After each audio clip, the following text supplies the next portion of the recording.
breaking news where the accused leaker of those classified Pentagon documents will remain behind bars, pending a hearing next week. That just coming in the past half hour. Again, the suspect, 21-year-old Air National Guardsman Jack Teixeira, reportedly facing 2 federal charges. Our chief White House correspondent James Rosen joining us now live on the North Lawn. He's got additional details on this case. James, good morning. Emma and Sean, good morning to you. President Biden over in Ireland today has been running about an hour behind schedule. That schedule calls for him soon to start touring a heritage and genealogical facility in Ballina in County Mayo. Well, the president has been enjoying his ancestral journey so much that he told his host, the Irish President Michael Higgins, at his official residence yesterday, quote, "I'm not going home."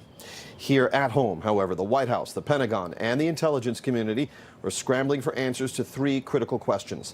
First, as we've all been asking, how could an airman in the Massachusetts Air National Guard, such as 21-year-old Jack Douglas Teixeira, who was arrested at his home in Dighton, 40 miles south of Boston, in a military-style operation yesterday afternoon, have enjoyed access to U.S. secrets of such extraordinary sensitivity?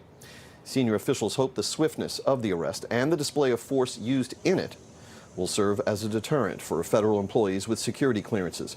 It was only last summer that Teixeira was promoted to Airman First Class. He has been described as an IT specialist and a member of the 102nd Intelligence Wing. His duties have reportedly included protection of military communications networks, a kind of admin status that could potentially have afforded Teixeira access to the vast trove of American military, intelligence, and diplomatic secrets that have been leaked online in this case and which are reverberating across the globe. But the president and his team have yet to establish, at least publicly, any motive that might potentially have led the airman to leak classified material. The other outstanding questions surround the Pentagon's ongoing review of its classification and clearance protocols, how the system can be tightened up, if you will, and how was it that the Defense Secretary Lloyd Austin, by his own account, was first briefed on this extraordinary breach April 6th, despite indications the documents first surfaced in online chat rooms back in January. And now we have a 21-year-old whose activities out on the internet for months are just coming to the attention of the Secretary of Defense. There doesn't appear to be anybody in charge, and that is the greatest concern that I have. It does surprise you that particularly if someone in the service that would do this, and apparently it was fun and games. I mean, it was almost like, I don't know, our folks aren't properly trained in the security that's required with this information that is available to them. I mean, and like I said, in some of the court papers that we have now received from the Department of Justice in this case, there's one chilling detail I wanted to bring to your attention. According to authorities, Airman Teixeira started searching classified databases just last week, just around the time the New York Times broke this story publicly, for the word leak.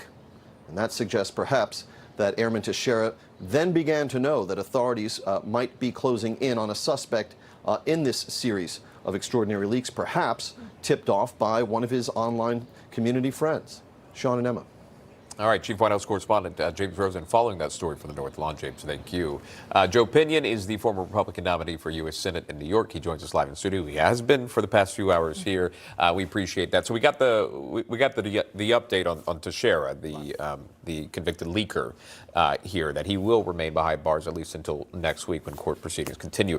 But either way, it goes back to that point of a guardsman, a 21-year-old, not a low rank, but somehow managed to get a hold of highly sensitive data. Well, I think first and foremost, I just want to remind people, this airman currently facing less jail time than President Trump is, according to Alvin Bragg. So let that settle in right now. But I think if you look at what's happening here with somebody so young, somebody with arguably should not have had this breadth of access, now finding out that some type of quirk as an admin may have given him this broad access, it just lets you know that there are deep, deep problems within the vetting process, deep, deep problems within how we determine who gets access to America's most sensitive I secrets. just want to clarify if I said something incorrectly. Accused leaker in this moment, Teixeira. Yeah. The president was asked about this again on his trip in Ireland.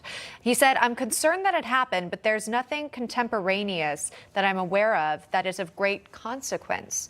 And it makes you wonder really the impact that these classified documents leaks will have. Again, they had to do with the war in Ukraine, kind of giving people an update as to how that was progressing. Again, according to these leaked documents that the New York Times had published, so we're kind of learning along the way. But this could have some serious implications to the status of the war and really how it will progress going forward. Well, look, we have to obviously vet all the documents fully, but I think based on what we currently know, it appears that there are allies with troops on the ground that we previously were unaware of, that there's potentially that we have Americans on the ground providing assistance that we previously did not know about. And so not only here in America, but all of our allies are going to have citizens wondering at what point did that escalation in the war occur and how is it that it occurred without us knowing about it. So if we understand this is the closest we have been to a potential World War III level conflict, that Vladimir Putin is waging the first war of expansion since World War II, and we have been very circumspect in what we are willing to do and how we are willing to do it, then certainly that has huge implications for us. I mean, again, reminding people that we just had to borrow close to 500,000 shells from South Korea because they did not want to actually be providing literal lethal aid in assistance to that conflict. So again, there's very specific ways about how we have been waging this war, about how we have been engaging in this conquest, and now all of a sudden you look at what's happened here with this leak, and it calls everything into question. A lot to be verified, a lot of questions and a lot of answers needed because it will change the scope of things if some of this indeed is verified.